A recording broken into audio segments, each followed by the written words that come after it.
২৪ বছর পর নিরঙ্কুশ সংখ্যাগরিষ্ঠতা নিয়ে রাষ্ট্র পরিচালনার দায়িত্ব নিতে যাচ্ছে বাংলাদেশ জাতীয়তাবাদী দল।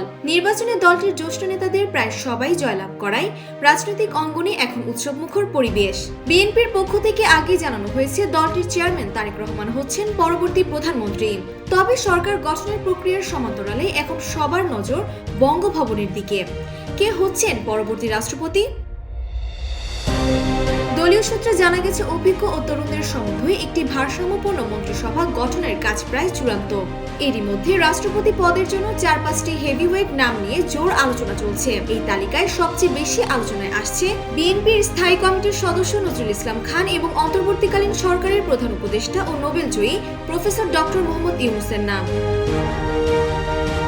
নজরুল ইসলাম খান এবার নির্বাচনে প্রতিদ্বন্দ্বিতা করেননি, তবে জিয়া পরিবারের প্রতি দীর্ঘদিনের আনুগত্য এবং কুয়েতে রাষ্ট্রদূত হিসেবে দায়িত্ব পালনের অভিজ্ঞতা সম্পন্ন এই প্রবীণ নেতাকে রাষ্ট্রপতি পদে আসীন করে দল পুরস্কৃত করতে পারে বলে গুঞ্জন রয়েছে।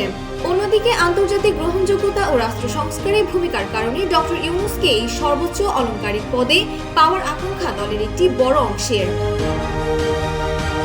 এছাড়া আলোচনায় রয়েছে বিএনপির মহাসচিব মির্জা ফখরুল ইসলাম আলমগীর এবং স্থায়ী কমিটির সদস্য ডক্টর আব্দুল মঈন খান। শিক্ষাবিদদের মধ্যে ঢাকা বিশ্ববিদ্যালয়ের সাবেক উপাচার্য ডক্টর আনোয়ারুল্লাহ চৌধুরী এবং অধ্যাপক ডক্টর নুরুল আমিন ব্যাপারীর নামও শোনা যাচ্ছে। বিএনপি নেতারা জানিয়েছেন, নির্বাচিত এবং অনির্বাচিত ব্যক্তিদের সম্বন্ধে একটি জাতীয় ঐক্য বা ভারসাম্যপূর্ণ সরকার উপহার দেয়াই তাদের মূল লক্ষ্য। খুব শীঘ্রই রাষ্ট্রপতির নাম চূড়ান্ত করে আনুষ্ঠানিকভাবে ঘোষণা দেওয়া হবে। Desk report, Bangladesh bulletin.